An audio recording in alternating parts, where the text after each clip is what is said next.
ડીસા તાલુકાના કાંડ ગામમાં આવેલી રાજપુર પાંજરાપોળની જમીન પર નગરપાલિકા દ્વારા વોટર ટ્રીટમેન્ટ પ્લાન્ટ બનાવવામાં આવતા જીવદયા પ્રેમીઓમાં ભારે રોષ જોવા મળી રહ્યો છે। જીવદયા પ્રેમીઓનો આરોપ છે કે નગરપાલિકા દ્વારા મનસ્વી રીતે પાંજરાપોળની માલિકીની જમીન હડપવાનો પ્રયાસ થઈ રહ્યો છે, જેના કારણે હજારો પશુઓનું આશ્રય સ્થાન જોખમમાં મુકાયું છે।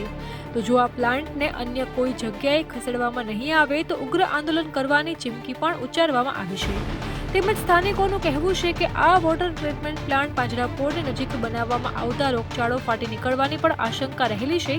તો પ્લાન્ટની નજીક જ સર્વે નંબર 24માં મૃત પશુઓના નિકાલ માટેનો ચર્મકુંડ પણ આવેલો છે, જે ભવિષ્યમાં રોગચાળાનું કારણ બની શકે છે।